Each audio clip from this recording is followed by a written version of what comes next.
Hello and welcome. I'm Anand Naidu filling in for Riz Khan. From a television studio in Cairo, one woman is starting a revolution. She's talking about sex.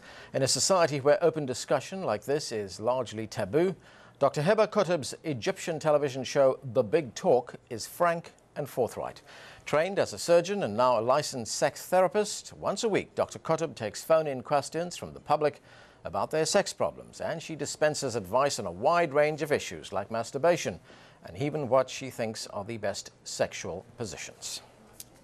Don't forget, we take your calls on the show. The numbers are there at the bottom of your screen. Now, joining me from Cairo is Dr. Kotb. Welcome to the show. Hi, how are you? How are you all? Well, thanks for coming in. Now, the conventional view is that sex is very much a taboo subject in the Middle East, as it of course is in many other parts of the world. Have you found through your television show that people are now more forthcoming, that they're willing to discuss their sexual problems? Well, it's up to the media, like me as an expert or as a scientist, and up to you as a media man to make this possible and make this like palatable or to be taken by these people. We don't have to wait until they could take it or not. We have to just create this. We have to make this. What are the kinds of questions that you get on your talk show, The Big Talk? Well, it's about every single subject, included in sexuality, whether it's masturbation or erection, orgasm, foreplay, well, oral sex, everything. And you discuss these subjects, these sexual issues within the confines of the Quran, within the confines of what the Quran says, right? I insist to remain within the boundaries of my religion. I mean, I insist to not to get out to tackle some prohibited areas. But well, it's not like pre-scheduled in my work or in my career to take the Quran as one of the subjects or the main subject in the sexuality. Well, I'm a scientist, but I'm a Muslim. I claim that I'm a good follower. I know a bit about my religion. I always read about my religion. And, well, I'm astonished enough that I would find this very matching between what came in Quran and Sunnah, which means Prophet Muhammad statements and behaviors and his advice to his companions, and what came in the modern science by means of theories and well, information and everything. Who normally initiates these approaches to you? Do you find that more men come to you, or is it more women that come to you? About the calls, the on-air calls in my program, it's mostly the women. But it's like 60% and 40%. It's not a very big gap between the percentages of the men and women. But people who come into my office, it's almost 50-50. Sometimes, well, I'm always saying that, well, sometimes the men are much more obedient than women. I mean, by means of medical instructions and exercises and following whatever I say as treatment and everything. Well, I've got an email question here, and this question is from Joan in Virginia here in the United States. And she asks, how do you convince men that they should not blame their wives if they do not produce male children? Well, I think this is almost fading. I mean, this point of view that the wife is the person who is responsible about getting male or female children, it's almost fading. Well, I'm talking about my country, about Egypt and my region, because I receive patients from all over the Middle East and sometimes from abroad, but people having this culture.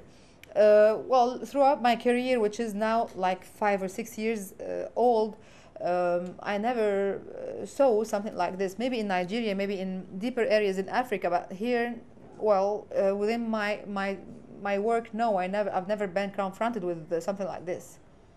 You know, as I said at the outset of the show, this issue of sexual problems being discussed in public is very much a taboo issue in many parts of the world.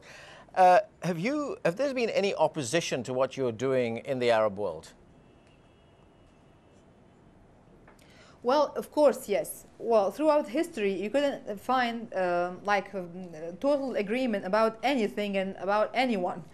So you can just you have to find like pro and anti. It's always the case. But for me, like face-to-face confrontation and face-to-face complaints about my show, or face-to-face conservations about my show, or remarks about my show. No, I've never been confronted with something like this. On the contrary, well, I meet people everywhere in the street and in the malls and while doing shopping and even abroad, and they always thank me for what I'm doing because, well, I made their life maybe clearer, easier, happier, and so they sort of appreciate this. Okay, I want to go to another question now. This is an email question from Janan, writing from New Jersey here in the United States. And the question is it permissible to use toys during sex with your spouse?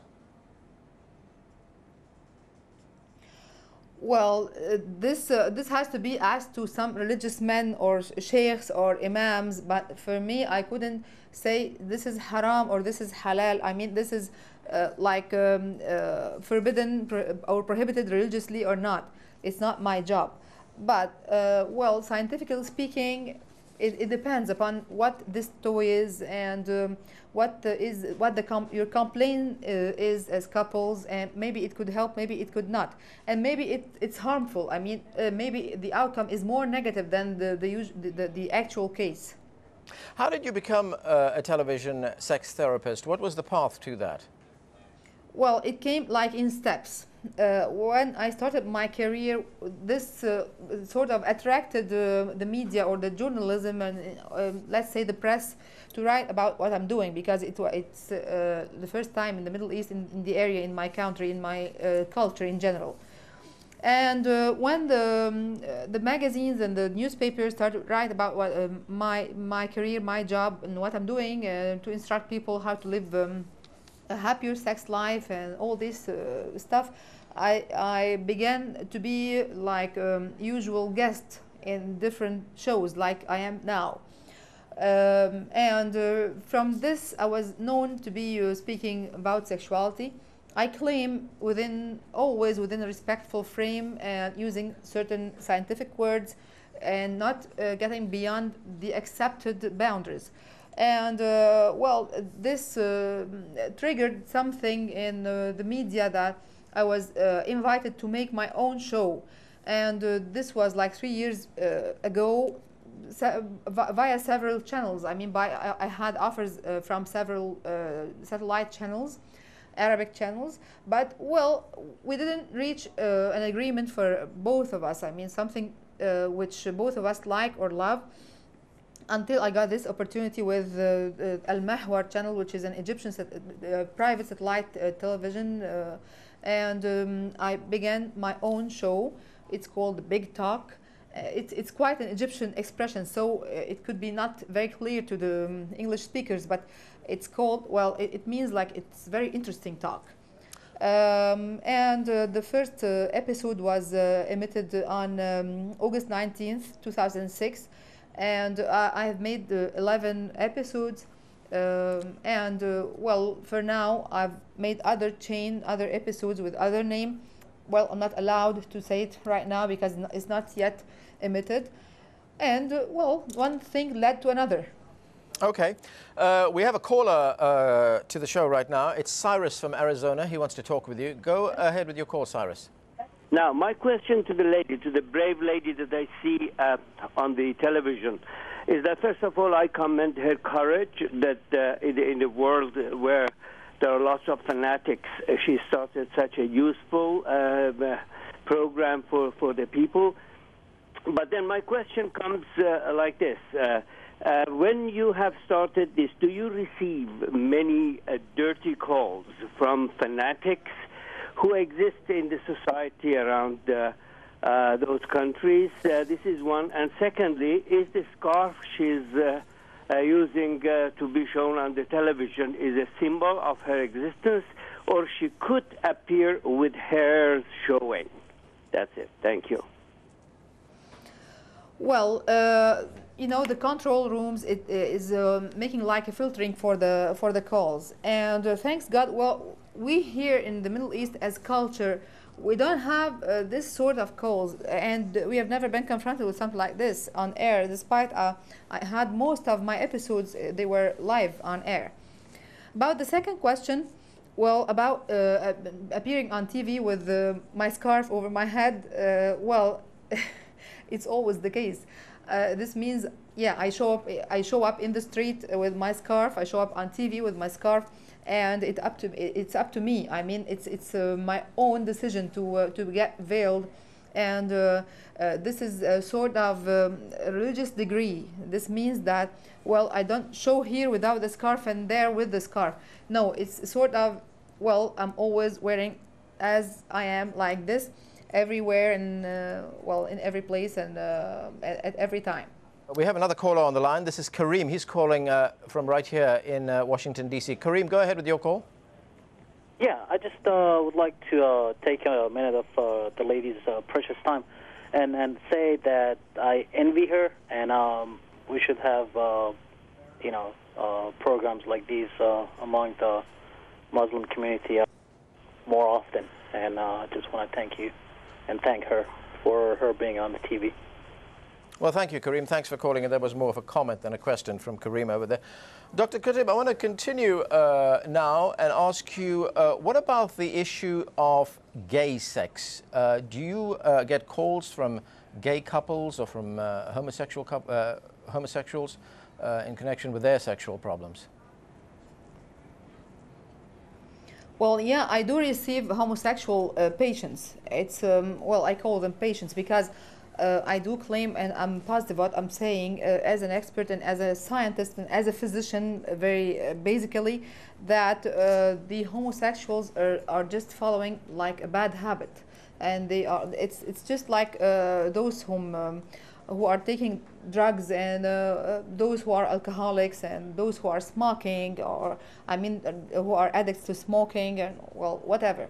But I know this is against what you think in the States and what you guys are following as points of view, but well, I'm positive about what I'm saying because as personal experience, I have totally treated, I like to underline this word, I have treated a lot of gays, and they became straight guys, and well, they sort of they desire women even on the level of the imagination, and even on the level of the day and night dreams, which is the hardest point to reach.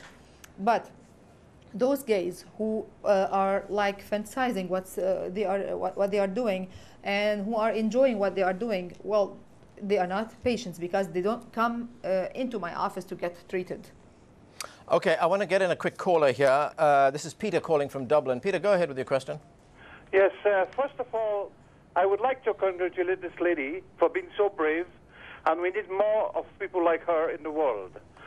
Secondly, I would like to ask her a question, and I hope it would not ever happen. Has she ever been threatened to be killed because of her outspoken and advice, which is very, very vital to the society these days?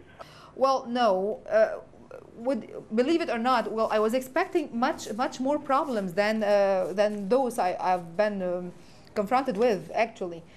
But well, even everyone who was criticizing my show, I was inviting everyone just to have talk with me to discuss. Okay, Dr. Kotb, I'm afraid we're gonna.